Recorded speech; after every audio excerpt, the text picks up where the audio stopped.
আল্লাহ রাব্বুল আলামিন বললেন, ও দুনিয়ার মানুষ,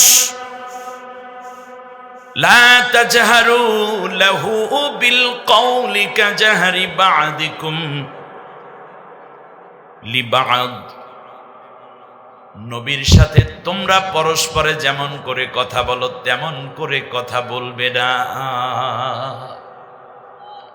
যদি এই রকম করো, নবী যা করেছেন তার চেয়ে বেশি করতে গেলা, নবী বলেছেন এ পর্যন্ত তার চেয়ে বাড়িয়ে দিলা, ওই যে নামাজ দিয়ে উদাহরণ দিলাম, জীবনের সব ক্ষেত্রে এরকম।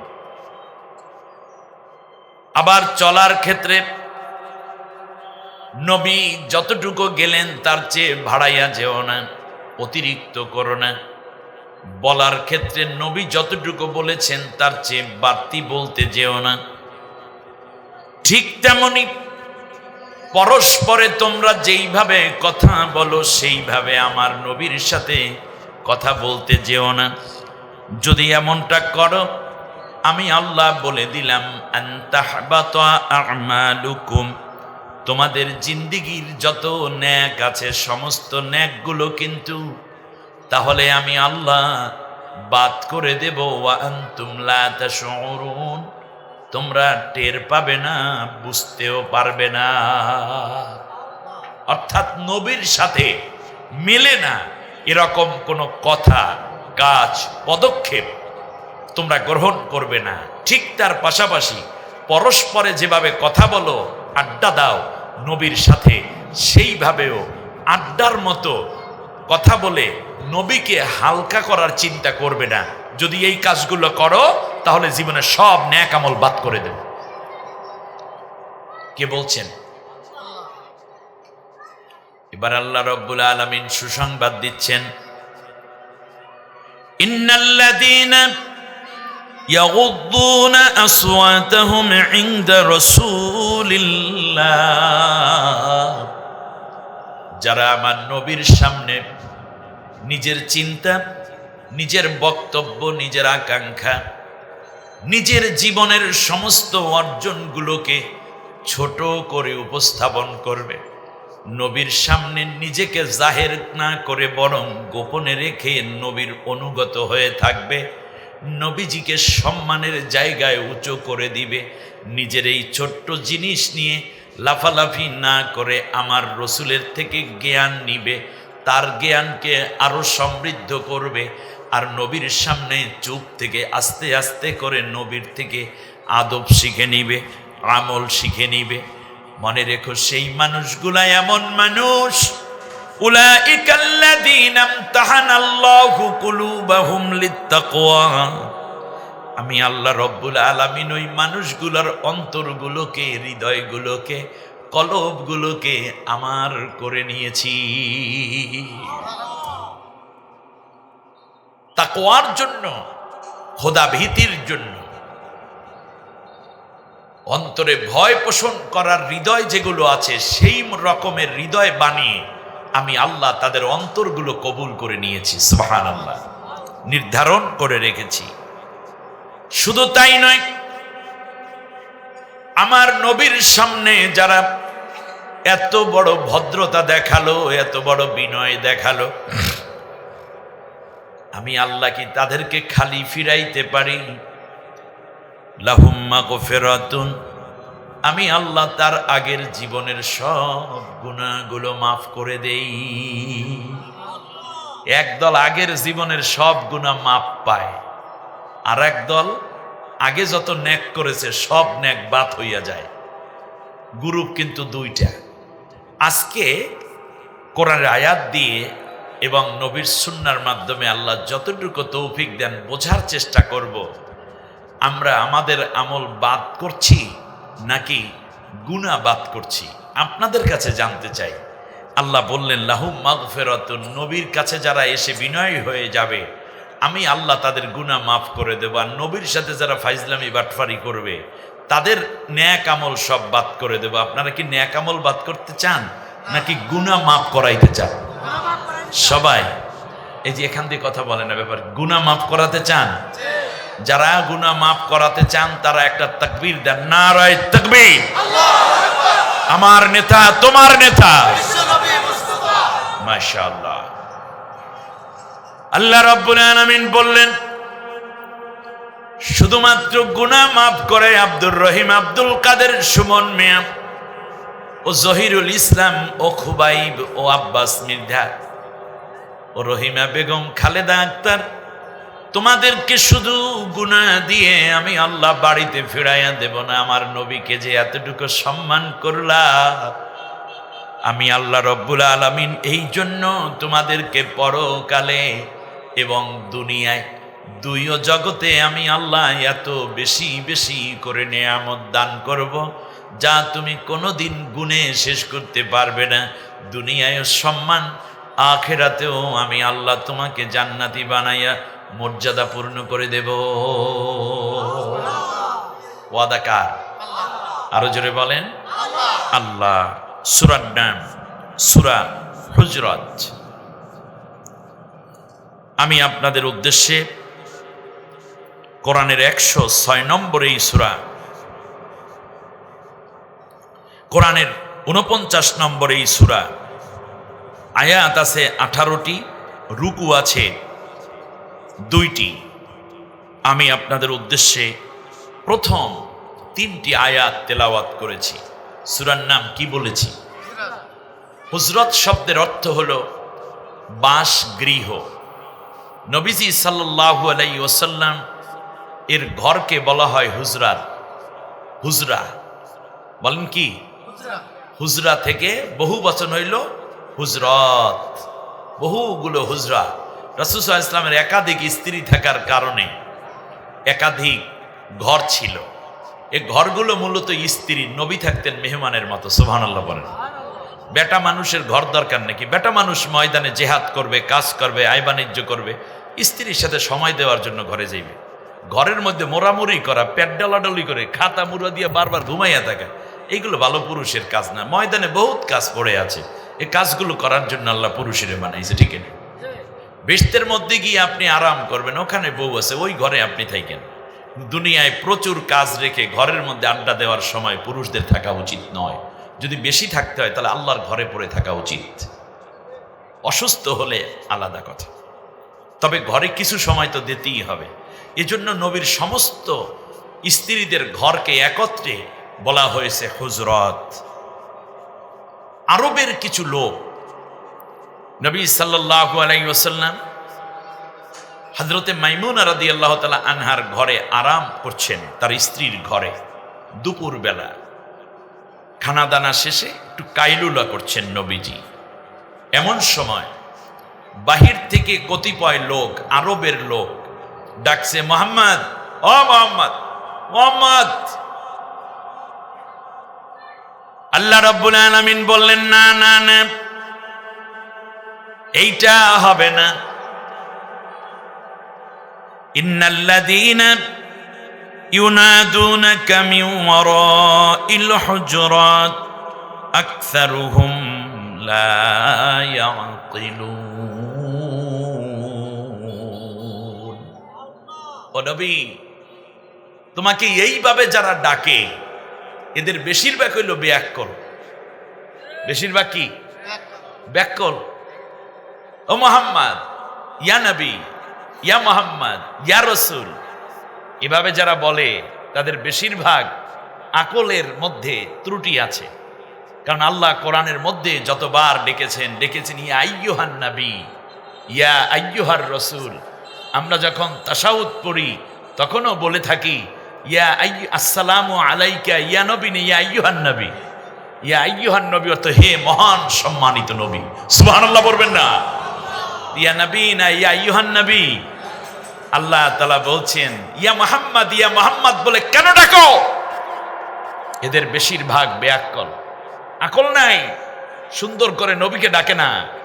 এজন্য আল্লাহ তাআলা বলছেন এভাবে কোনো দিন আর ডাকবা না আমার নবীকে।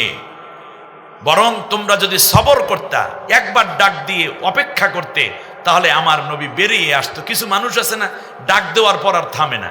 কিছু লোক আছে কলিং বেলে একটা টিপ দিয়ে কমপক্ষে ঘরের মানুষগুলো যে আসবে, দরজাটা খুলবে, এতটুকু একটা সময় দিতে হবে না তাকে, এর মধ্যে 3 বার বাইরে ফেলাইছে। এরকম লোক আছে না নাই? আছে। এগুলো হলো আকল কম, লা ইয়াকিলুন, আকল কম। বিশেষ করে ছোটরা যেহেতু আজকের মাহফিলে আছো, তোমাদেরকে ছোট্ট ভাইদেরকে স্কুল থেকে আসছে, মাদ্রাসা থেকে এসে কলিং বেলে টিপ দিতে দিতে দাদির মাথাই খারাপ করে ফেলাইছে। মানে টিপ দিয়ে ধইরে রাখে। আবার কিছু গাড়ির ড্রাইভার আছে, তারা দেখা যায় যে অন্য গাড়ির সামনে আসবে, উনি আগে যাবে বলে এত বেশি হর্ন দিচ্ছে, এটাও ঠিক নয়, এটা বেয়াক্কল ড্রাইভার। আমি আশা করি কুমিল্লার বাচ্চারা খুব আকলবান, ভদ্র। একবার একটা টিপ দিয়ে কলিং বেলে ন্যূনতম তুমি 1 মিনিট ওয়েট করো, কারণ একটা মানুষ আসবে 2 মিনিট। আবার কিছু লোক আছে কলিং বেলে মানে মোবাইলে ফোন দিচ্ছে, মনে করেন একজন সম্মানিত মানুষ, ব্যস্ত মানুষ, তাকে কল দিছে, দেওয়ার পরে রিসিভ করতে পারে নাই, রিং হয়ে কেটে গেছে, আবার দিচ্ছে 20টা 50টা কল একসাথে মারতে আছে। এটাও একটা বেয়াক্কল লোক। তার কারণ কোনো না কোনো ব্যস্ততার কারণে সে রিসিভ করতে পারেনি। তুমি 1-2টা দিয়ে রেখে দাও, একটা SMS করে দাও, একটা ভয়েস করে রাখো যে আমি আপনাকে কল দিয়েছিলাম, দয়া করে সুযোগ মতো ব্যাক করেন। আপনি মনে হয় যেন মোবাইল ভাঙ্গা ওনার মোবাইল থেকে বের হয়ে উনি গলা ধরে জিজ্ঞেস করবে কেন রিসিভ করো না। এরকম কিছু পাগলা টাইপের মোবাইল ব্যবহারকারী দুনিয়া আছে না নাই? আছে। তার গরজটাই সে বোঝে, অন্যের সীমাবদ্ধতা বোঝে না। আল্লাহ রব্বুল আলামিন বলেন এইটা করবে না, আদব শেখাচ্ছেন আল্লাহ তাআলা। সুবহানাল্লাহ বলেন। তাহলে আমরা এই আয়াত থেকে পেলাম, এখানে যে হুজরত শব্দ আছে, এখান থেকে নবীর ঘরের নামে আল্লাহ একটা সূরা নাজিল করেছেন। কত বড় ইজ্জত! নবীর চোখের নামে আল্লাহ কথা বলেছেন, নবীর চেহারা ধরে আল্লাহ কথা বলেছেন, নবীর হাত ধরে আল্লাহ কথা বলেছেন। ইন্নাল্লাযীনা ইউবাইয়ুনাকা ইন্নামা ইউবাইয়ুনাল্লাহ। নবী, তোমার হাতে যারা বায়াত নেয় তারা তো আমি আল্লাহর হাতেই বায়াত নেয়। ইয়াদুল্লাহি ফাওকা আইদিহিম, তাদের হাতের উপর আমার হাত ছিল। তার নবীর হাতের কথা আল্লাহ কোরআনে বলছেন কি বলেন? পায়ের কথা বলছেন, লা তুকদ্দিমু বাইনা ইয়াদাইল্লাহি ওয়া রাসূলি। আল্লাহর নবীর শব্দের আওয়াজের কথা আল্লাহ বলছেন, লা তারফাউ আসওয়াতাকুম ফাওকা সাউতিন নবী।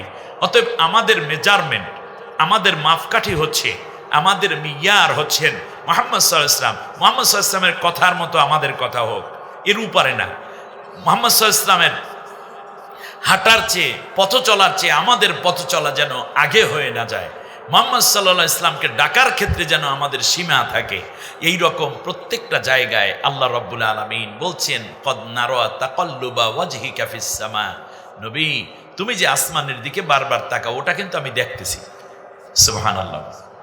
নবী আমার ঘুমায়, আল্লাহ রাব্বুল আলামিন বলেন, ইয়া আইয়ুহাল মুদ্দাসসির কুম ফাআনজির ওয়া রাব্বাকা ফাকাব্বির। নবী যে কি গায়ে দিয়ে ঘুমায় তাও আল্লাহ দেখে। সুবহানাল্লাহ কয় না? হ্যাঁ, যে নবী ও চাদরওয়ালা দাঁড়াও, ইয়া আইয়ুহাল মুজাম্মিল, হে কম্বলওয়ালা। ওই যখন কম্বল মুড়ি দিয়ে ঘুমায় তখন কম্বলওয়ালা, যখন চাদর মুড়ি দিয়ে ঘুমায় তখন চাদরওয়ালা। সুবহানাল্লাহ বলবেন না? আমার ভাইয়েরা খেয়াল করুন, তাহলে জীবনের সব ক্ষেত্রে মেনে চলতে হবে একজনকেই, তার নাম বিশ্বনবী মুহাম্মাদুর রাসূলুল্লাহ সাল্লাল্লাহু। কিন্তু আমরা তো নবীকে মানি না, আমাদের অবস্থাটা খুব খারাপ। নবী কি করেছেন আমরা সেই দিকে না গিয়ে আমরা দেখি হুজুর কি করেছেন, পীর সাহেব কি করেছেন, আমরা দেখি ইমাম সাহেব কি করেছেন, মুরব্বি কি করেছেন, আমরা দেখি আমাদের নেতা কি করেছেন, নেত্রী কি করেছেন। অথচ আনুগত্য করার কথা ছিল একমাত্র, কেবলমাত্র, শুধুমাত্র মুহাম্মদুর রাসূলুল্লাহ সাল্লাল্লাহু আলাইহি ওয়াসাল্লামকে। ঠিক না বলেন? এবারে নবী সাল্লাল্লাহু আলাইহি ওয়াসাল্লামের ব্যাপারে আল্লাহ তাআলা পুরো কন্ট্রোল নিয়েছেন। আল্লাহু আকবার। যেহেতু তিনি বিশ্ববাসীর অনুসরণীয় একমাত্র আদর্শ হবেন, এজন্য তার সম্মানকে আল্লাহ উঁচু করে বলছেন, ইন্না ফাদলাহু কানা আলাইকা কাবীরা। হে নবী, তোমার সম্মান হচ্ছে সুউচ্চতায় উজ্জ্বল ভাস্বর এক মহান স্মারক, যা আমি বিশ্ববাসীর জন্য অনুকরণীয় করে রেখেছি। সুবহানাল্লাহ। আল্লাহ রাব্বুল আলামিন আবার বলেন, শোনো, ইন্নাকা লাআলা খুলুকিন আযীম, ও নবী তুমি হচ্ছ অনুপম চরিত্রের অধিকারী। অনুপম, আযীম শব্দটার অর্থ আমি করলাম অনুপম। অনুপম মানে হচ্ছে যার কোনো উপমা হয় না, কম্পেয়ার হয় না, তুলনা করা যায় না। সুবহানাল্লাহ বলেন। অমুকের মতো নবী বা নবীর মতো অমুক এরকম হয় না, এটা অনেক উচ্চতা। আযীম শব্দটির আরেকটি অর্থ আছে, যেই জায়গাটা খুব বেশি গভীর, সেটা আটলান্টিক, প্রশান্ত মহাসাগর বা এইরকম মহাসাগর যত গভীর, সেই রকম গভীর যদি কোনো জায়গা হয় বা তার চেয়েও গভীর হয়, তাকে আরবিতে বলে আমিক। কি বলে? আমিক। যে জায়গাটি অনেক উঁচু কিন্তু মাপা যায়, হোক না সেটা সূর্য 9,30,00,000 মাইল দূরে, এরকম উঁচু হলেও তাকে আরবিতে বলে আলিয়া কিংবা আলা। আর যেই জায়গাটা অনেক বড় প্রশস্ত, তাকে আরবিতে বলে তওয়িল অথবা ওয়াসিত। কিন্তু যে গভীরতা মেপে শেষ করা যায় না, যেই উচ্চতা কোনো দিন মানুষের চিন্তা করতে পারবে না, যেই প্রশস্ততা মানুষের জ্ঞান বিজ্ঞানে মেপে তার ব্যাসকে অঙ্কে লিখতে পারবে না সংখ্যার দ্বারা, সেইটাকে আরবিতে বলে আযীম। সুবহানাল্লাহ বলে। এর মানে নবী তোমাকে এত উচ্চতা, এত গভীরতা, এত সম্মান আমি দিয়েছি, এটা পৃথিবীর মানুষ বলতে পারবে কিন্তু শেষ করতে পারবে না। এজন্য আল্লাহ রাব্বুল আলামিন বিশ্ববাসীর জন্য নেয়ামত হিসেবে উল্লেখ করে বলছেন, ওয়ামা আরসালনাকা ইল্লা রাহমাতাল লিল আলামিন। নবী হে, তোমাকে তাম বিশ্বের রহমত করে আমি আল্লাহ পাঠাইছি। সুবহানাল্লাহ। শুধু মানুষের জন্য না, তিনি পশুর জন্য রহমত, তিনি পাখির জন্য রহমত, তিনি মাছের জন্য রহমত, প্রকৃতির জন্য রহমত, গাছের জন্য রহমত। সুবহানাল্লাহ বলেন। নবীজি বলেছেন গাছ লাগাও, যদি জানো আগামীকালকে কেয়ামত হবে, হাতের মধ্যে যদি শস্য দানা থাকে আজকেই রোপণ করো, হোক না কেয়ামত। কারণ তুমি যে গাছটি লাগাবে, এই গাছের যত পাতা আছে, ফুল আছে, ফল আছে, সবগুলো আল্লাহর তাসবিহ করে, আর তোমার আমল নামায় সাদাকায়ে জারিয়ার সওয়াব হতে থাকবে। প্রয়োজনে গাছটাও কাটো, বিনে প্রয়োজনে একটা পাতাও ছিঁড়ো না। আল্লাহু আকবার। পাখির প্রতি দয়ালু, পশুর প্রতি দয়ালু। দেখুন, বিশ্বনবী হাঁটছেন রাস্তা দিয়ে, এমন সময় একটা উটনি দৌড়তে দৌড়তে এসে নবীর পায়ের কাছে উপুর হয়ে পড়ে গেল। বিশ্বনবী তার চলা থামিয়ে দিয়ে দাঁড়িয়ে গেলেন এবং উটনিটার মাথার মধ্যে হাত দিলেন। দেখতেছেন উটনির চোখ দিয়ে বেয়ে বেয়ে পানি পড়ছে। বিশ্বনবীর মায়াবী হাতের আদর পেয়ে উটনিটা দারুণ খুশি, আনন্দে মনে হয় কাঁদছে অথবা বেদনার কোনো কথা প্রকাশ করছে।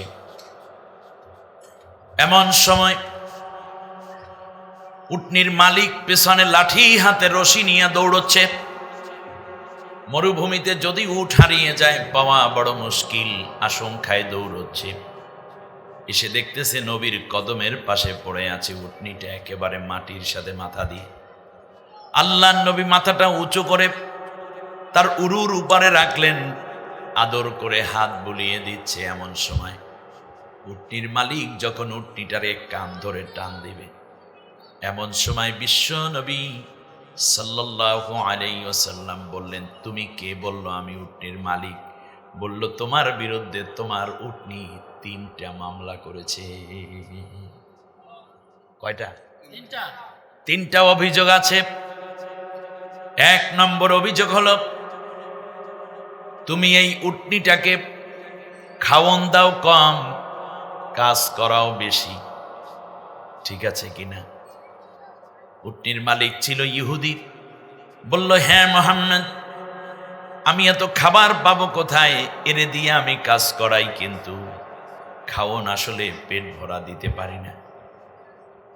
দ্বিতীয় হচ্ছে, এ যদি কোনো কাজ না পারে তখন তাকে তুমি ছুটি দাও না, তার প্রতি কোনো দয়া দেখাও না, বরং হাতের লাঠি দিয়া সমানে পিটাও, পিটাইয়া পিটাইয়া ওর শরীরটাকে ব্যথা করে দাও। ঠিক কিনা বলো? বলল, হ্যাঁ, আমার রাগটা একটু বেশি, এই কারণে আমার কথা না শোনার কারণে বোঝা টানতে চায় না, বাজারে যাইতে চায় না, এই কারণে আমি মাঝে মধ্যে ওরে জনমের মতো পিটাই, রাগ করি। আর তৃতীয় হলো, এর একটা ছোট্ট বাচ্চা আছে। বলল, হ্যাঁ আছে। সারা রাত বাচ্চাটাকে তুমি আলাদা করে রাখো তার থেকে, এরপরে তুমি সকালবেলা যখন দুগ্ধ দহন করতে যাও তখন তুমি এই দুগ্ধের ওলানের কাছে উটনির বাচ্চাটাকে নিয়ে যাও। তারপরে যখন বাটের মধ্যে বেশি দুধ আসা শুরু হয়, কারণ মা মনে করে আমার বাচ্চা দুধ খাচ্ছে, এরকম কারণ। এই মুরব্বী এত কথা বলেন কেন? কি আজীব ওয়াজ শুনতে আসছেন? আর একটু ধৈর্য ধরেন বাবা, প্লিজ। আপনি এত কথা বললে আমার তো বিরক্ত হচ্ছে। ভলান্টিয়ার নাই এখানে? কি সুন্দর একটা আলোচনা যাচ্ছে, আমি কি ওয়াজ করছি বলতে পারবেন আপনি বাবা? পারবেন না? কিচ্ছু মনে নাই আপনার? কি যেন বলছিলাম? একটা বাচ্চা আছে,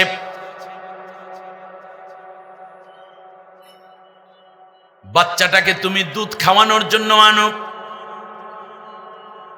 কিন্তু বাটের মধ্যে যখন বেশি দুধ চলে আসে, বাচ্চাটাকে তুমি দূরে সরাইয়া রেখে সম্পূর্ণ দুধগুলো দহন করে নিয়ে নিজে খাও আর বাজারে বিক্রি করো। তার বাচ্চাকে, তার সন্তানকে, তার বেবিকে তুমি দুধের হক থেকে নষ্ট করো। আর ওই বাচ্চাটা দৌড়ে এসে যখন মায়ের বাটের মধ্যে মুখ লাগায়, দুধ না পাইয়া মায়ের কাছে অভিযোগ করে, আম্মু আমার জন্য একটুও দুধ রাখো নাই, তখন মাও কষ্ট পায়, বাচ্চাও কষ্ট পায়। এই ঘটনাটা তুমি করো কিনা? বলল, হ করি। আমার ফ্যামিলিতে দুধ বেশি দরকার, 5 জন মানুষ, বিক্রি করে টাকাও দরকার, ওর বাচ্চা তো দুধ খাওয়ার এত দরকার নেই। ইহুদির চিন্তা। আল্লাহর নবী বললেন, তোমার বিরুদ্ধে 3টা মামলা আমার কাছে করা হয়েছে, 3 মামলার রায় না দিয়ে এবং রায় মেনে না নেওয়া পর্যন্ত এই মাজলুম উটনিটাকে তোমার হাতে আমি তুলে দেব না। সুবহানাল্লাহ। 3টা মামলা, 3টা রায় আমি দেব, তোমার মেনে নিতে হবে। রাহমাতুল লিল আলামিন। আমি ছোট্ট একটা ঘটনা মাত্র বললাম, হাজার ঘটনা আছে। দেখতেছে উটনি ওঠে না, নিবে কেমনে? নবী নিজেই বেঁকে বসেছেন। বলল, মুহাম্মদ আপনি যা বলেন সব মেনে নেব। আল্লাহর রাসূল বললেন, শোনো, এখন থেকে এরে খাওন দেবা পেট ভরা, আগামী 10 দিন পর্যন্ত কোনো কাজ করাইতে পারবা না, শরীর সুস্থ হলে তোমাকে কাজ বেশি দিতে পারবে, এই জন্য 10 দিন খাওয়া বা ফুল রেস্টে থাকতে হবে। এই নাও, গনিমতের মাল থেকে, বাইতুল মাল থেকে আমি কিছু খাবার দিয়ে দিলাম। সেই দিন আল্লাহর নবী সাল্লাল্লাহু আলাইহি ওয়াসাল্লাম ওশরের মাল থেকে কিছু মাল দিয়ে দিলেন উটনির জন্য, বললেন 10 দিন ফুল রেস্টে রাখবা, 10 দিন ফুল রেস্টে রাখবা। বলল, ঠিক আছে। দ্বিতীয় হচ্ছে, এর বাচ্চার যেই দুধ, তুমি রাখাল, উটনির মালিক, অর্ধেক দুধ তোমার হক আর অর্ধেক হইল তার বাচ্চার হক। অতএব বাচ্চার হক নষ্ট করো না, কারণ এই বাচ্চাটাও একদিন তোমারই উটে পরিণত হয়ে যাবে। তৃতীয় হলো, ইচ্ছে করলে তুমি উটনিটাকে বিক্রি করে দিতে পারো, এই অধিকার আল্লাহ তোমাকে দিয়েছেন। যদি চাও তাহলে জবেহ করে তুমি খেতেও পারো, কিন্তু একটা উটনি, একটা ঘোড়া, একটা গরু, একটা মহিষ, একটা এই রকম প্রাণী যদি বোঝা বহন করতে না পারে, তাকে মারার কোনো অধিকার আল্লাহ রব্বুল আলামিন তোমাকে দেয় নাই। তুমি প্রয়োজনে জাবা দিয়ে খাইয়ে ফেলাও, প্রয়োজনে বিক্রি করে দাও, কিন্তু সে মাল বহন করতে পারে না, এই অপরাধে তাকে পেটানোর অধিকার আল্লাহ তোমাকে দেন নাই। সুবহানাল্লাহ বলবেন না?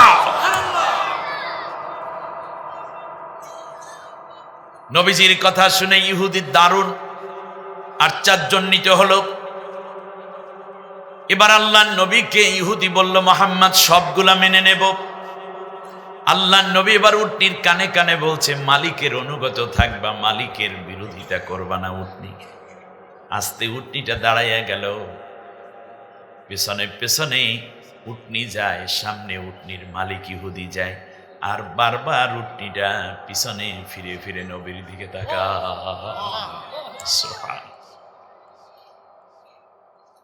কিছু দূর যাওয়ার পরে দেখলো উটনির গতি কিছুটা কমে আসছে, কারণ মালিকের পিছনে 2 কদম হাঁটে, আবার 1 কদম নবীর দিকে তাকায়। আল্লাহ নবী হাত দিয়ে ইশারা করে উটনি সামনে যায়, আবার দাঁড়ায়।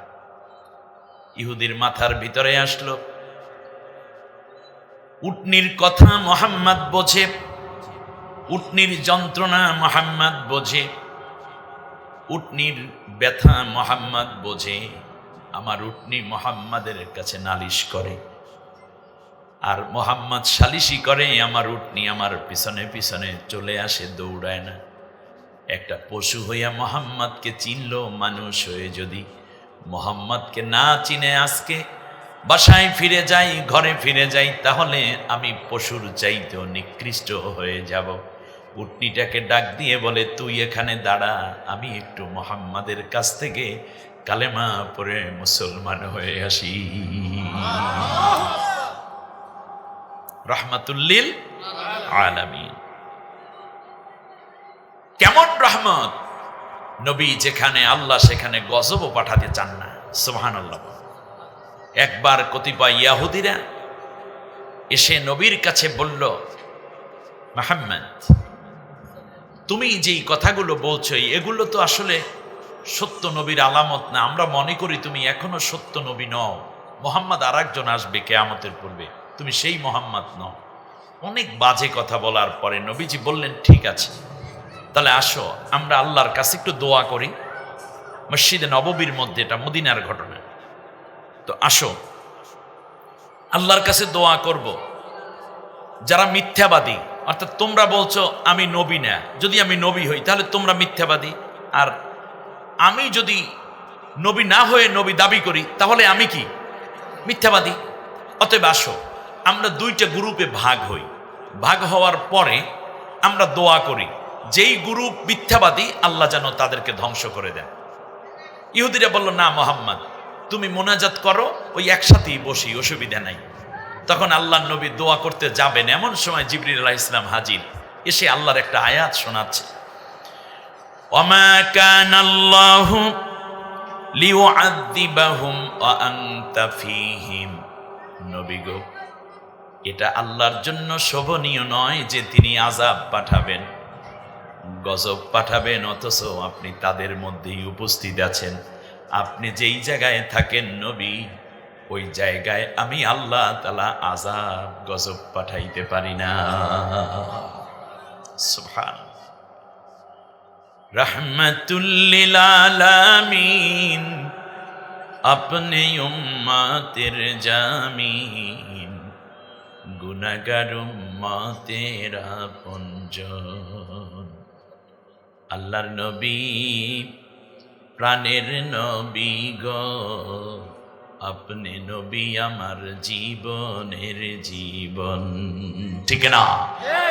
আসুন আল্লাহ তাআলা আমাদেরকে নবীর এই কনসেপ্টগুলো ধারণ করার তৌফিক দান করুন। আল্লাহ সুবহানাহু ওয়া তাআলা আবার বলছেন, ওয়ারাফা'না লাকা যিকরাক, আমি আপনার সম্মানকে অতি উচ্চ করেছি। সুবহানাল্লাহ। অন্য কারো ব্যাপারে এটা নয়। এখন আমার আলোচ্য বিষয় সেটা হচ্ছে মুহাম্মদ সাল্লাল্লাহু আলাইহি ওয়াসাল্লাম জীবন আদর্শ। আমাদের জীবনে একজনকে আদর্শ বানিয়ে চলতে হবে, ঠিক না? বাংলাদেশের কথাই বলি, যে যেই দল করে ঠান্ডা মাথায় আমার কথা শুনতে হবে। নিতে পারবেন তো কথাগুলো? কোনো তাড়াহুড়ো আছে আপনাদের? যে যেই দল করে সেই দলের প্রতিষ্ঠাতা স্বপ্নদ্রষ্টাকে নিজের দলের নেতা মনে করে এবং আদর্শ মনে করে, ঠিক কিনা কথাটা বলেন? হ্যাঁ, ব্যাস এই কথাটা যদি ঠিক হয় তাহলে আমরা কার আদর্শ মানব? বিশ্বনবী মুহাম্মদ সাল্লাল্লাহু আলাইহি ওয়াসাল্লামের আদর্শ মানব। আমার কথাটা আপনাদের কাছে, কারো কাছে হয়তো একটু কষ্টের হতে পারে, কারণ অনেকে ইতিমধ্যে মুহাম্মদ সাল্লাল্লাহু আলাইহি ওয়াসাল্লাম বাদ দিয়ে অন্য কাউকে নেতা বানিয়ে ফেলেছেন। আবার কেহ এরকম আছেন যারা নেতার মাইয়া, নেতার সেলাসামুন্ডা বিদেশে পালাইয়া যাওয়ার কারণে হতাশায় বুক চাপড়াইতে আছেন, কেউ কইতেও পারেন না কষ্টের কথা, ঠিক না? এই হতাশায় যারা ভোগেন আর যারা অন্য স্বপ্ন দেখেন, তাদের জন্য আজকের ওয়াজটা। আমি আপনাদের ভাই, আমি একজন আলেম, আমি আপনাদের শুভাকাঙ্ক্ষী, এজন্য খুব দরদ ভরা দিল নিয়ে আমি কিছু কথা শেয়ার করছি। আপনারাই বুঝতে পারবেন আসল বিষয়টা কি। সম্মানিত ভাইয়েরা, আমরা কালেমা পড়ে মুসলমান হয়েছি, তাই না? এখান থেকেই ধরি। কালেমার মধ্যে দুইটা পার্ট। প্রথম পার্ট হচ্ছে লা ইলাহা ইল্লাল্লাহ, পরের পার্ট কি? মুহাম্মাদুর রাসূলুল্লাহ। এই কালেমার প্রথম পার্ট আমরা সবাই পড়ি লা ইলাহা ইল্লাল্লাহ, আবার পড়েন লা ইলাহা ইল্লাল্লাহ।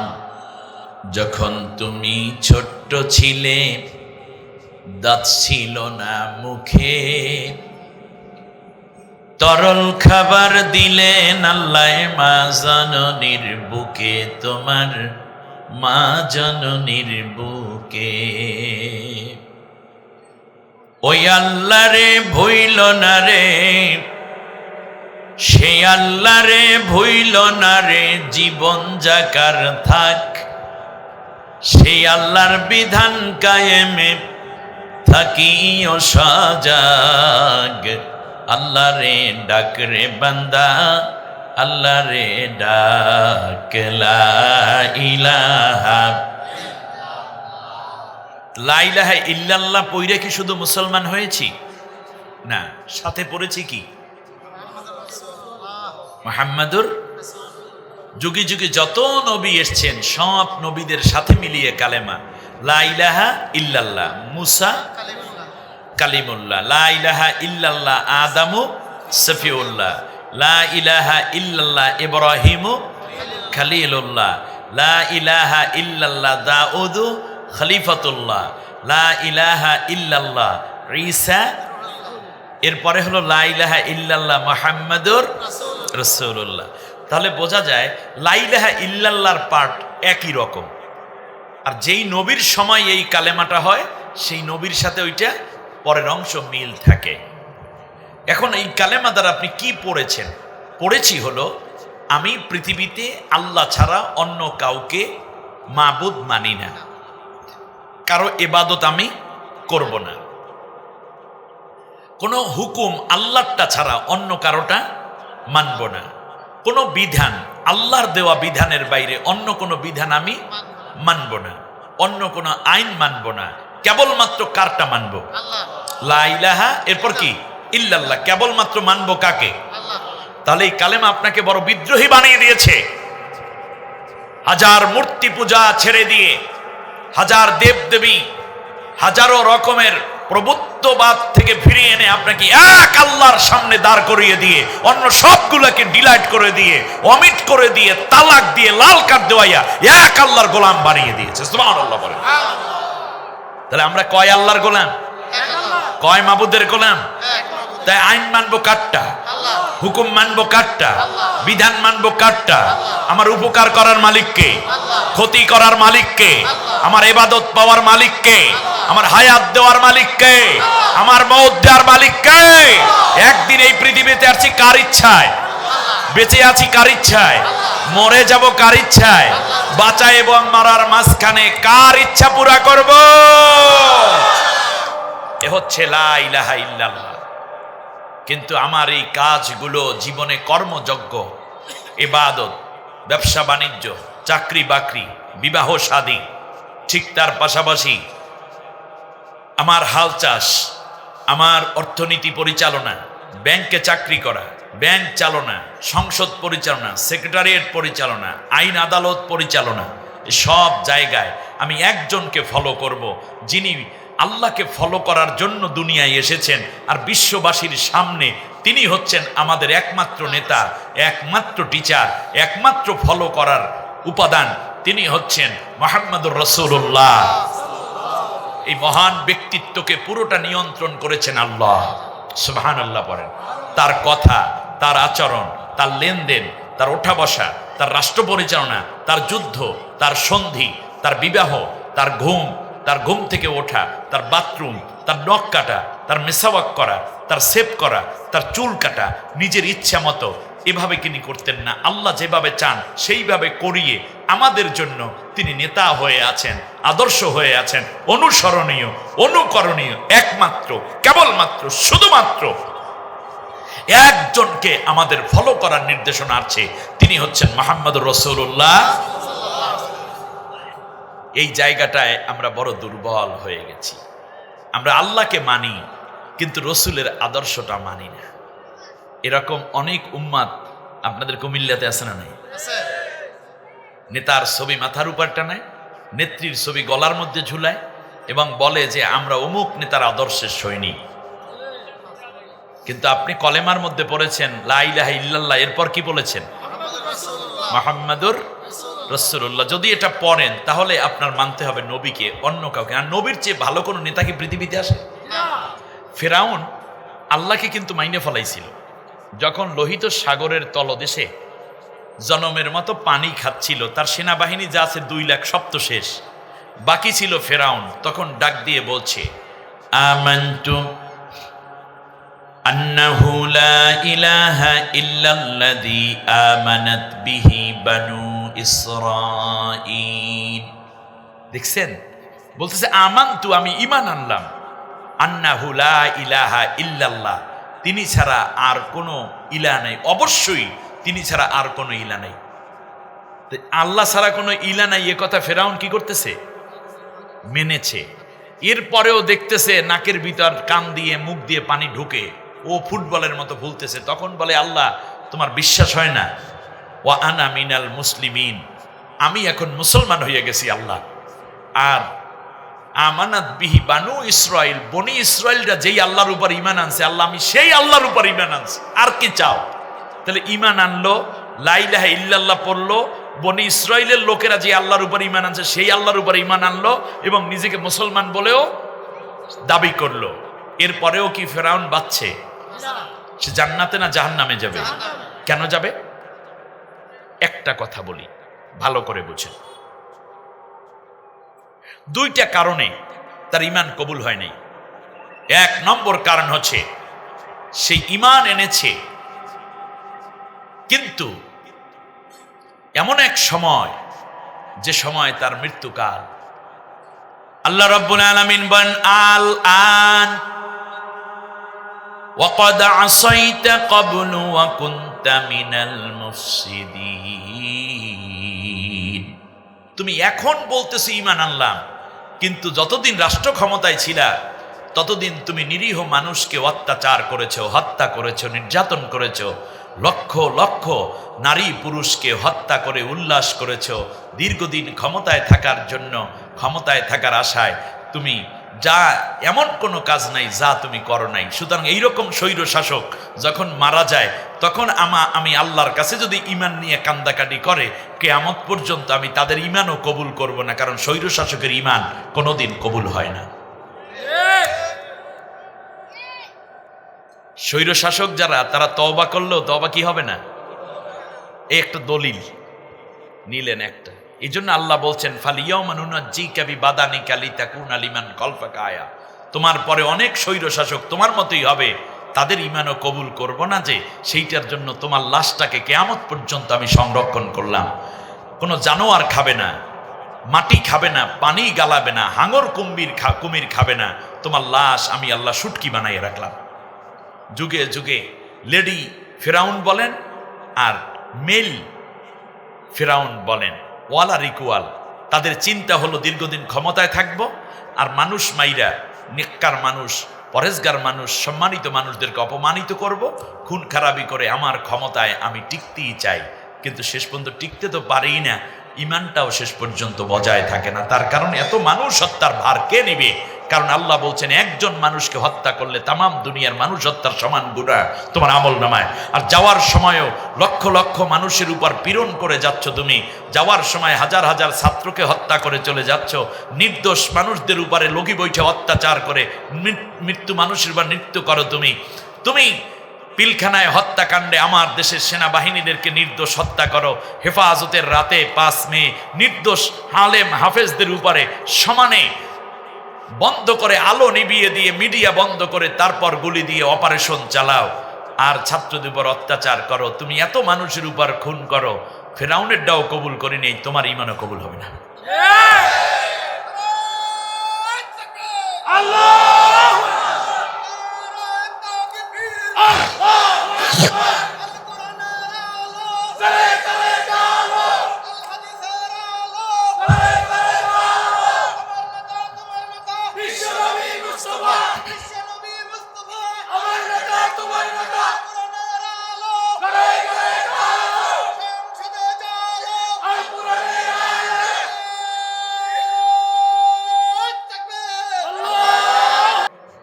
তাহলে বোঝা যাচ্ছে যে আমার আপনার জন্য অনুসরণীয় একজন নেতা দরকার।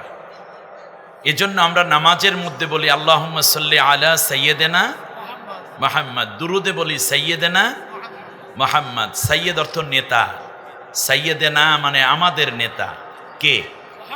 মুহাম্মদ। কবরের মধ্যে নবীকে নিয়ে প্রশ্ন করা হবে, মার রব্বুকা মা দীনুকা ওয়া মান।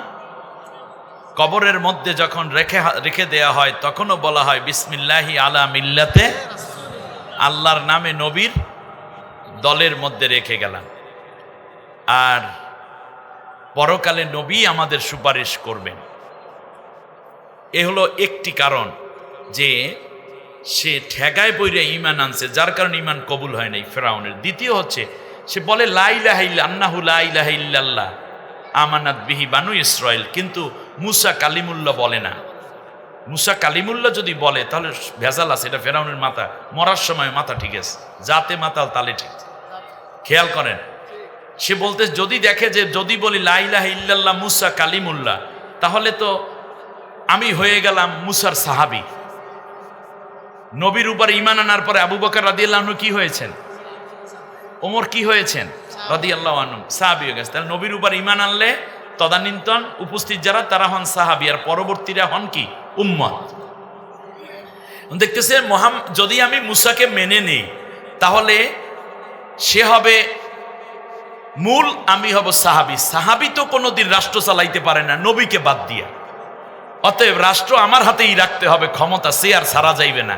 এই জন্য মুসা কালিমুল্লাহ বলে না, কারণ মুসাকে যদি বলে নেই তাহলে আমি সাহাবী হয়ে যাব। তো সাহাবী তো নবীর উপস্থিতিতে কোনো মাতব্বরি করতে পারে না। মরার সময়ও এ চালাকি করেছে। আমার ভাইরা, আমি একটু গোড়ার দিকে ফিরে যাই। রাসূল সাল্লাল্লাহু আলাইহি ওয়াসাল্লামের ব্যাপারে আল্লাহ আরো বলেছেন, ইয়াউমা নাদউ কুল্লা উনাসিম বিইমামিহিম। কিয়ামতের দিন যে যাকে নেতা মেনেছে তাকে সামনে রেখে তার অনুসারীকে ডাকা হবে।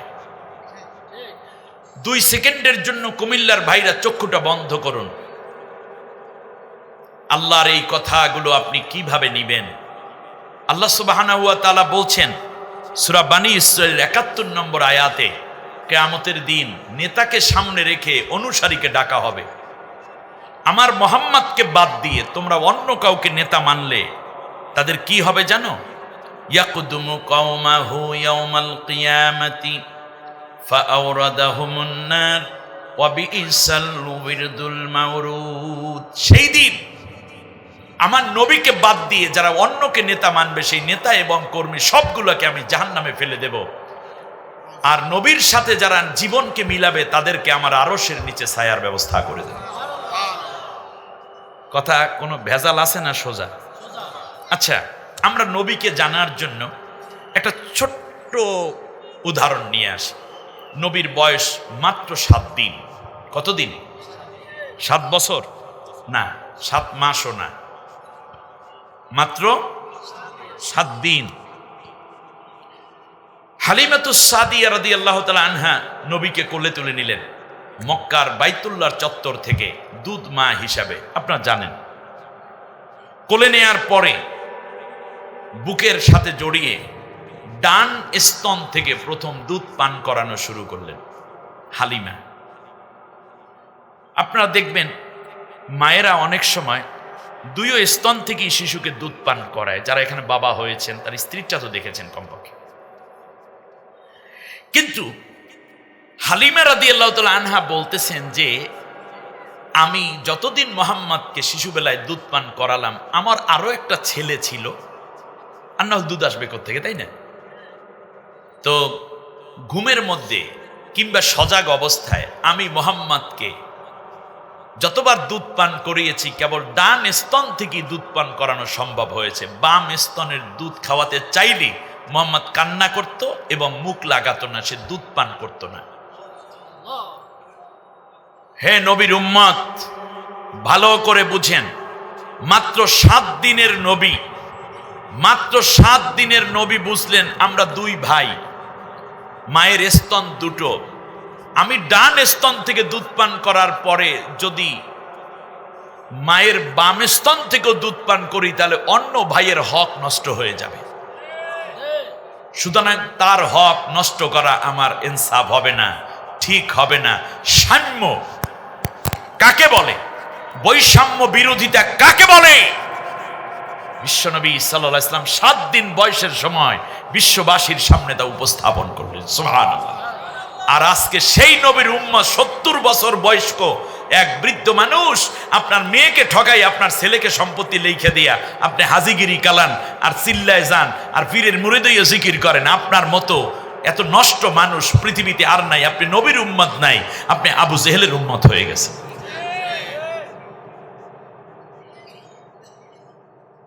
শুধু তাই, চলে আসি আরেকটু সামনে। বাইতুল্লাহ নতুন কাজ চলছে। নবীর বয়স তখন 7 বছর। কয় বছর? মক্কায় নবী ফিরে আসলেন, দাদার কাছে লালিত পালিত হচ্ছেন। বাবা তো মায়ের গর্ভে থাকতেই দুনিয়া থেকে বিদায়। আল্লাহর নবী সাল্লাল্লাহু আলাইহি ওয়াসাল্লাম যখন দেখলেন বাইতুল্লাহর চত্বরে অনেকে পাথর নিয়ে আসতেছে আর মুরব্বীরা পাথর সাজাইয়া ওয়ালটা বড় করতে আছে, আল্লাহর রাসূলও টার্গেট করলেন আমি কিছু পাথর টেনে এই কাজে, নেক কাজে আমি শামিল থাকব। নবীজি সাল্লাল্লাহু আলাইহি ওয়াসাল্লাম দাঁড়িয়ে আছেন। কেউ চায় না নবীর মাথায় পাথর দেই, কারণ দেখতে শুনতে আচার আচরণে এত ভালো, তোমার টানা লাগবে না বাবা। এবার বলেন অনেক সময় তোমার পাথর ধরালেন, তুমি দেখো। কিন্তু নবী বললেন না, আমি এই কাজটা করবই করব। এই ছোটরা শুনতেছো তোমরা? এবার দেখেন বিশ্বনবী সাল্লাল্লাহু আলাইহি ওয়াসাল্লাম বললেন না, আমাকে পাথরটা দেন। এরপরে মুরব্বীর এই পাথর উঠাইয়া দেয়, নবীজি মাথায় করে এটা বহন করে নিয়ে ওই লোকদের হাতে দিচ্ছেন যারা ওয়াল বানাচ্ছে। রাজমিস্ত্রির যোগাইল হিসাবে নবী হেল্প করতেছেন। দৌড়ে দৌড়ে নবী আনন্দের সাথে কাজ করেন। হঠাৎ করে এক লোক এসে বলল যে মুহাম্মদ, এত পাথর শক্ত ভারী, তুমি তো নিচ্ছ, কষ্ট হচ্ছে মাথায়, তাহলে তোমার মাথায় একটা ছোট্ট কাপড় জড়াইয়া দেই, যাতে করে মাথায় সরাসরি তালুতে পাথরের, শক্ত পাথরের চাপ না লাগে। এরকম করে না? আপনাদের এলাকায় কি বলেন ওই যে মাথায় ব্যথায় এক্সট্রা পেঁচায়? বিড়া, রাইট, বিড়া। আমাদের বরিশালে ওটাকে বিড়া বলে, বিড়া। কেউ খড়কুটো দিয়ে বানায়, কেউ গামছা দিয়ে বানায়, হ্যাঁ, এভাবে বিড়া বানাইছে। তো ওনার বিড়া পাইবে কোথায়? এই জন্য তারা বললো যে মোহাম্মদ তোমার কাপড়টা দিয়ে তুমি বিড়া বানাও। আল্লাহ রসুল সাল্লাল্লাহু আলাইহি ওয়াসাল্লাম বললেন না না, তাহলে আমার কষ্ট হয় না, অসুবিধা নেই। তা আর এক বেশি শুভাকাঙ্ক্ষী মুরব্বী উনি এসে বলেন তোর বেটা পোলা পাইন মানুষ, বয়স হয়েছে কতটুকু, তোমার কাপড় টান দিয়ে খুললা মাথায় পেঁচাই দিছে। নবী এইদিকে বেহুশ। শুনতেছেন না আপনারা? এর মানে 7 বছর বয়সের সময় নবী বুঝলেন যে কারো সামনে উলঙ্গ হইতে হয় না। আর আপনি মহিলা 27, 37, 47 বছর হওয়ার পরেও বুঝলেন না। আপনি পুরুষ, নবীর উম্মত দাবি করেন, আপনি এখনো জাঙ্গিয়া পরিয়া রাস্তার মধ্যে নামেন। কয়দিন আগে দেখলাম বডি বিল্ডার্স একেবারে নেম টু একটা কি পইরা পত্রিকায় দেখা, তো এই জন্য দেখা হয়ে গেছে, কিছু করার নাই। সাথে আবার দেখলাম আমাদের ডাক্তার জাহাঙ্গীর সাহেব আছেন। আমি চিন্তা করলাম এই লোক এখানে গেল কেন? তো যাই হোক, এইটা আমার প্রসঙ্গ না। অর্থাৎ এমন খেলা নবীর উম্মত খেলতেছে যেখানে এখানে শুধুমাত্র একটুখানি কাপড় পরে তারপরে তার দেখতে হয়, দেখাতে হয় বডি। আস্তাগফিরুল্লাহ, এটা শয়তানি খেলা, ঠিক কিনা বলেন? পৃথিবীতে বডি বিল্ডার হলেই তুমি সুস্বাস্থ্যের অধিকারী নও। এই পৃথিবীর সবচেয়ে বডি বিল্ডার যে, সে মাত্র 37 বছর বয়সে মারা গেছে। ও সামনের দিকে চলে যেতে চায়, তাহলে আমরা দেখব নবী তো তখন বেহুশ। এখন লোকেরা বলল আমার ভাতিজারে বেহুশ করলো কে? কুরাইশের লোকেরা। তোমরা কি করেছো কি করেছো? পরে একজন পাদ্রী এসে বললেন নাম কি? মোহাম্মদ। বললো হ্যাঁ। এর বাবার নাম কি? আব্দুল্লাহ। বললো হ্যাঁ। বললে কোরাইশ বংশের ছেলে? বললো হ্যাঁ। বললো তাহলে একে হুশ করার ঔষধ আমার কাছে আছে, এইদিকে আসো। ওর কাপড়টা কোথায়? বললো ওই যে ওনার হাতে। বাস কাপড়টা এনে এপাশ ওপাশ করে আবার যখন কাপড় সুন্দর পরাইয়া পা পর্যন্ত ঢেকে দিয়েছে, আল্লাহ নবী চোখ খুলে তাকাইছে। অতএব নেংটু হওয়ার কোনো চিন্তা মাথায় রাখা। শয়তান চায় আমরা উলঙ্গ হয়ে যাই। নাউজুবিল্লাহ পড়েন আমার ভাইয়েরা। বিশ্বনবী সাল্লাল্লাহু আলাইহি ওয়াসাল্লামের দয়া, অনুভূতি, মায়া, দারিদ্রতা, যুদ্ধ, সন্ধি সব মিলে তিনি ছিলেন এক মহান নেতা, তিনি এক মহান রাষ্ট্রনায়ক, ঠিক না বলেন? এখন আল্লাহ নবী সাল্লাল্লাহু আলাইহি ওয়াসাল্লামের একেবারে নিকট থেকে দেখা একটা ছোট্ট ঘটনা যদি আপনারা শুনেন তাহলে বুঝবেন নবী আবার কেমন ছিলেন। একটুখানি ভাবুন, রাসূল সাল্লাল্লাহু আলাইহি ওয়াসাল্লাম যখন মায়ের গর্ভে 6 মাস, তখন তার বাবা মারা যান। এই মারা যাওয়ার আগে নবীজির বাবার নাম কি বলেন তো দেখি? আব্দুল্লাহ।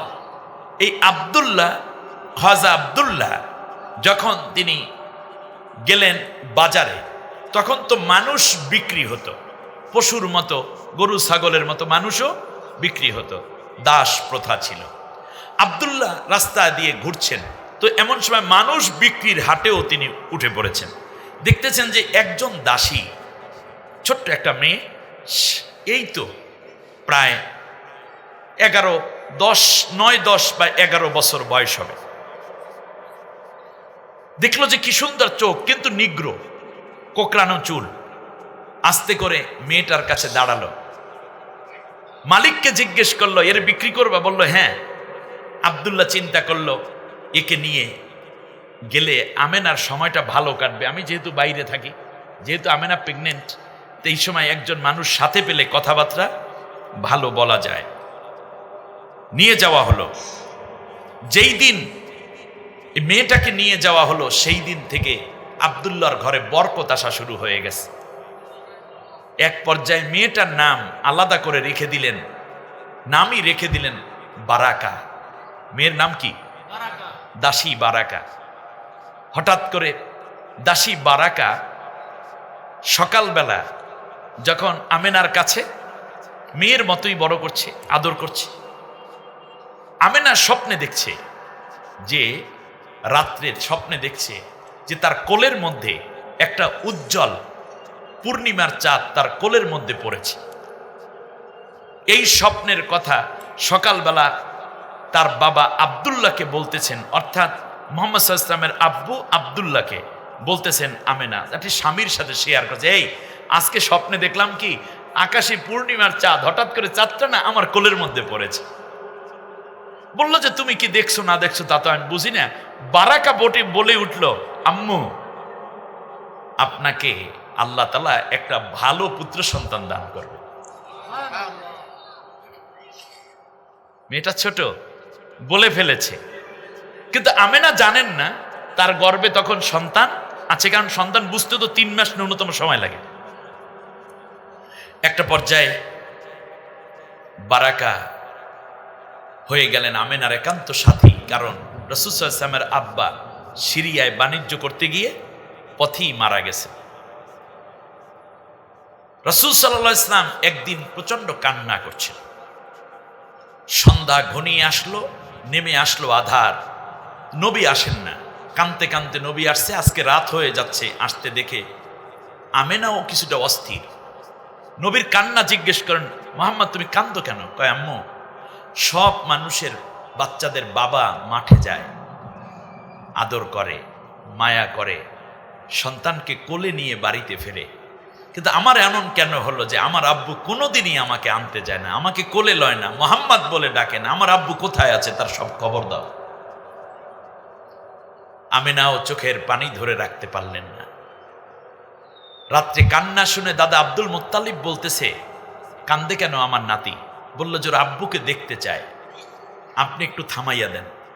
বলল যে মা হয়ে সন্তানের কান্না থামাতে পারো না, দাদা কি পারবে বুঝতে? আগামীকালকে সকালবেলা এই বারাকাকে সহ তুমি একটু মদিনায় চলে যাইও, কারণ মদিনায় ছিল হজরতে রাসূল সাল্লাল্লাহু আলাইহি ওয়াসাল্লামের আব্বার কবর। চলে গেলেন, এবং আমেনার বাড়িও মদিনায়। আপনারা জানেন নবীর নানা বাড়ি কোথায়? মদিনায়। এক পর্যায়ে চলে আসতেছেন, ওখানে 2 দিন থাকার পরে নবী বলেন, মা বাবাকে তো দেখাইলা না। ফিরে আসতেছেন, মাঝখানে একটু দূরে দাঁড়িয়ে আমেনা বলছেন, ওই যে একটা মাটির ডিবি দেখো, একটু বালু উঁচু জায়গা, পাথর দেয়া, ওখানে তোমার আব্বু ঘুমায়, সম্ভব হলে তোমার আব্বুকে কথা বলে চলে আসো। আল্লাহর নবী দৌড় দিয়ে চলে গেলেন, কবরের পাশে দাঁড়ালেন, আব্বা আব্বা কইয়া ডাকতেছে, কোনো সাড়া নাই। এটাই তো নিয়ম। কবরটার উপরে উপর হয়ে শুয়ে পড়েছেন নবী। আব্বু, কত সন্তান তার বাবার আদর পায়, কোল পায়, স্নেহ পায়, মমতা পায়, আমার উপরে আপনার কিসের অভিমান? আমাকে মাফ করে দেন, আপনি উঠুন, আমাকে একবার কোলে নিয়ে আদর করুন। বিশ্বনবী সাল্লাল্লাহু আলাইহি ওয়াসাল্লাম মদিনায় ইহুদিরা খবর পেয়ে মারতে আসলো। এক ইহুদি বলল, আমি এসেছিলাম শিশুটাকে মারতে, কিন্তু মারতে পারলাম না। সে একদিন নবী হবে, আখিরি জামানার শ্রেষ্ঠ নবী হবে, তার অভিভাবক যারা তাড়াতাড়ি নিয়ে যাও, অন্য কোনো ইহুদিরা পাইলে তারে ছাড় দেবে না। নবী রওনা করলেন।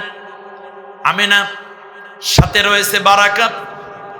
কিছু দূর যাওয়ার পরে মক্কা মদিনার মধ্যবর্তী একটা জায়গার নাম আবাওয়া। নাম কি?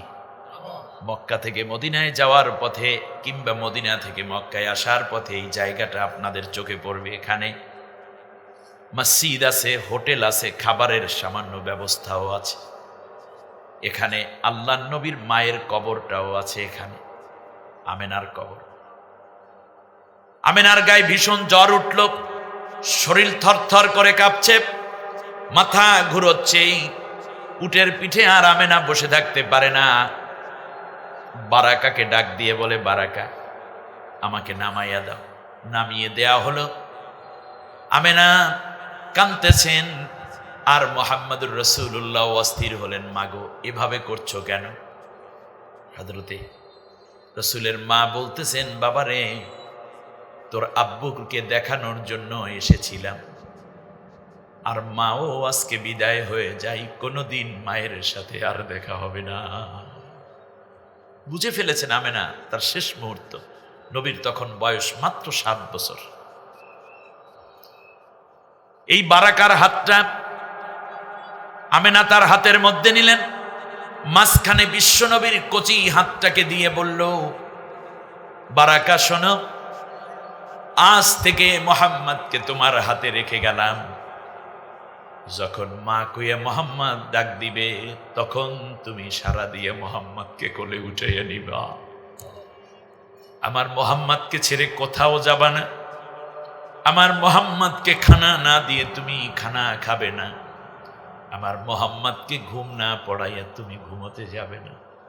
এই পৃথিবীতে আল্লাহর পরে তুমি সারা মোহাম্মদের আর কোনো জায়গা নাই। আল্লাহ, একজন দাসী কিন্তু যত্ন করে কথাগুলো বলে যাচ্ছেন। এক পর্যায়ে রাসূল সাল্লাল্লাহু আলাইহি ইসলামের পরবর্তী যখন ভূমিষ্ঠ হলো যখন নবী যথাসময়, তখন বারাকাই প্রথম নবীকে কোলে নেওয়ার সৌভাগ্য অর্জন করছিলেন। তখন সে বলেছে যে আমি যে চাঁদ দেখেছি, মোহাম্মদ সে চাঁদের চেয়ে উজ্জ্বল। সুবহানাল্লাহ বলেন। পৃথিবীর শ্রেষ্ঠতম সুন্দর মানুষ একজন নিগ্র নারীর কোলে আল্লাহ প্রথম উঠাইয়ে দিলেন।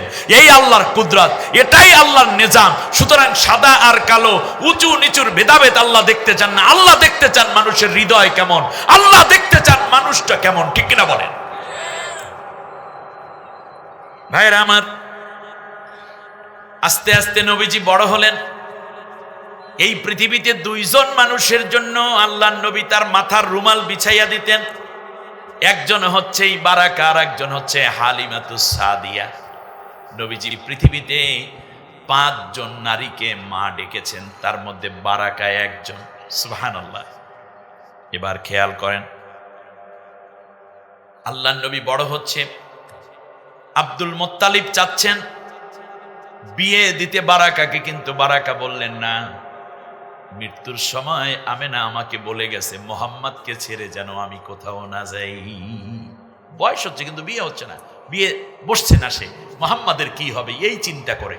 সুবহানাল্লাহ পড়বেন না আপনারা? এক পর্যায়ে নবীজি যখন খাদিজা রাদিয়াল্লাহু তাআলা আনহাকে বিয়ে করলেন, তখন বারাকাকে ডেকে বললেন, আম্মি, এখন তো আমাকে টেক কেয়ার করার জন্য, দেখাশোনার জন্য একজন হয়েছে এই খাদিজা, এইবার তোমাকে বিয়ে দেব, না করতে পারবে না। সুবহানাল্লাহ পড়েন। তারপরে খাদিজা রাদিয়াল্লাহু তাআলা আনহা এবং নবীজি মিলে একজন পাত্র পেয়ে গেলেন, যার নাম ছিল ওবায়দা ইবনে জায়েদ। ওবায়দা ইবনে জায়েদের ঘরে যখন এই বারাকা চলে গেলেন, সেই ঘরে আল্লাহ তাআলা একটা পুত্র সন্তান দান করলেন, যার নাম রাখা হলো আইমান। সুবহানাল্লাহ বলেন। এখন থেকে তিনি হয়ে গেলেন উম্মে আইমান। এখন বারাকা নাম আর নাই, ইতিহাসে সব জায়গায় পাবেন আপনি উম্মে আইমান, অর্থাৎ ছেলের নামে মায়ে পরিচয়। সুবহানাল্লাহ বলেন। যেমন মারিয়াম আলাইহিস সালামও অনেকটা সম্মানিত, আবারও বেশি সম্মান হয়ে গেছে ঈসা আলাইহিস সালামের দ্বারা। এক পর্যায়ে যখন এই আইমানের বয়স 3 বছর, তখন উবায়দা ইবনে জায়েদ ইন্তেকাল করেন। আল্লাহর নবী একদিন রাতে খাদিজা সহ উম্মে আইমানের ঘরে চলে গেলেন। গিয়ে হাতের মধ্যে হাত দিয়ে বলছে, আম্মি, আমাদের সাথে চলুন, বাকি জীবন আমাদের সাথে থাকতে হবে। সুবহানাল্লাহ। তিনি চলে আসলেন। আসার পরে খেয়াল করুন, 2 মাস, 6 মাস, 1 বছর, 1 বছর 3 মাস হয়ে গেছে। 1 বছর 3 মাস পরে নবীজি সাল্লাল্লাহু আলাইহি ওয়াসাল্লাম মসজিদে নববীতে ফজরের নামাজ আদায় করছেন। ফজরের নামাজ আদায়ের পরে দাঁড়ালেন মিম্বরে, দাঁড়িয়ে বললেন যে তোমাদের মধ্যে এমন কি কেউ আছো যে একজন নারীকে বিয়ে করবে, সে একজন নিগ্র, কালো। দ্বিতীয় হচ্ছে তিনি বিধবা, স্বামী নাই। তৃতীয় হচ্ছে তার একটি ছেলে আছে। চতুর্থ হচ্ছে এমন একটি বৈশিষ্ট্য, তার কোনো সম্পদ নাই। কিন্তু একজন মানুষ ছিল এরকম যে জোর করে নবীকে খাওয়াইতেন। সুবহানাল্লাহ। খাবার নিয়ে বলতেন, মোহাম্মদ এইটুকু খাও, লোকমা জড়াইয়া দিতেন আর নবী চুপচাপ খেয়ে যেতেন। একেবারে শেষ পর্যন্ত যেই নারী তাকে লোকমা জড়াইয়ে খাওয়াইয়া দিতেন, সেই নারীর নাম উম্মে আইমান। সুবহানাল্লাহ। না করতেন না, নবী চুপচাপ খেয়ে উঠতেন। উম্মে আইমান কে বিয়ে করবে?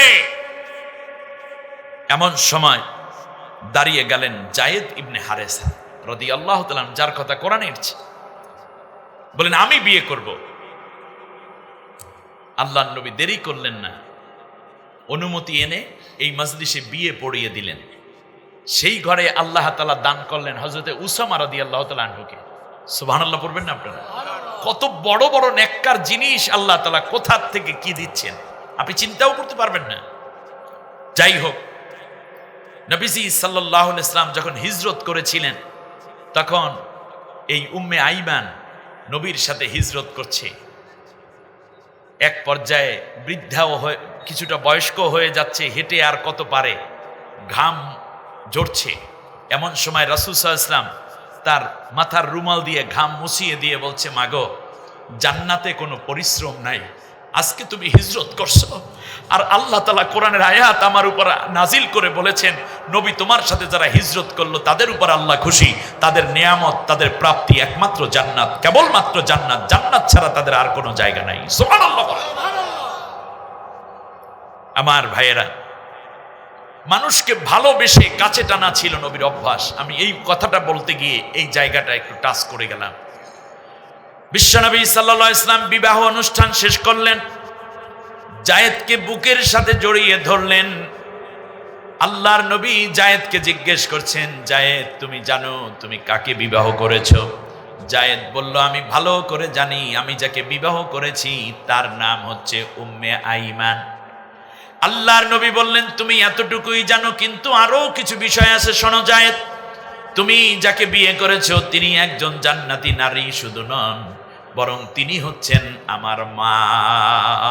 সুবহানাল্লাহ, আমার মাকে তুমি বিয়ে করেছো। বিশ্বনবী সাল্লাল্লাহু আলাইহি ওয়াসাল্লাম যখন ওফাত হয়ে যাবেন সেই মুহূর্তে সাহাবীদেরকে কাছে ডাকলেন, কাছে ডেকে কিছু ওসিয়ত করেছেন। তার মধ্যে একটা ওসিয়ত ছিল, আমার মা আইমান আমার ওফাতের পরে তোমরা তাকে কষ্ট দিবে না, তার দিকে খেয়াল রাখবে। আসহাবে আজমাইন রাষ্ট্রীয় ভাতা দিয়ে দিয়ে হযরতে আইমানকে মর্যাদার সাথে রেখেছিলেন। সুবহানাল্লাহ বিহামদি। সম্মানিত ভাইয়েরা, আমরা নবীকে জানছি, রাসূল সাল্লাল্লাহু আলাইহি ওয়াসাল্লামের ব্যাপারে আল্লাহ তাআলা চমৎকার করে বলছেন, নবী গো, যারা তোমার অনুসরণ করবে, ইয়া আইয়ুহান নাবিয়্যু হাসবুকাল্লাহ ওয়া মান ইত্তাবাআকা মিনাল মুমিনিন। নবী ওঠা বসায়, চলাফেরায়, অর্থনীতি, সমাজনীতি, রাজনীতি, পররাষ্ট্রনীতি, স্বরাষ্ট্রনীতি, পারিবারিক জীবনে, ব্যক্তি জীবনে, সামাজিক জীবনে যারা তোমাকে ফলো করে চলবে, তোমার আদর্শ এবং আমার বিধানকে যারা মেনে চলার জন্য প্রতিশ্রুতিবদ্ধ হবে, তাদেরকে তোমার সুপারিশ করে জান্নাতে নেওয়ার দরকার নাই। আমি আল্লাহ নিজে তোমার ওই উম্মতের জন্য জামিনদার হয়ে গেলাম। আল্লাহ আমাদের সবাইকে যতগুলো কথা শুনলাম, জানলাম, বুঝলাম, নবীকে যেন বেশি বেশি মনে করার তৌফিক দেন।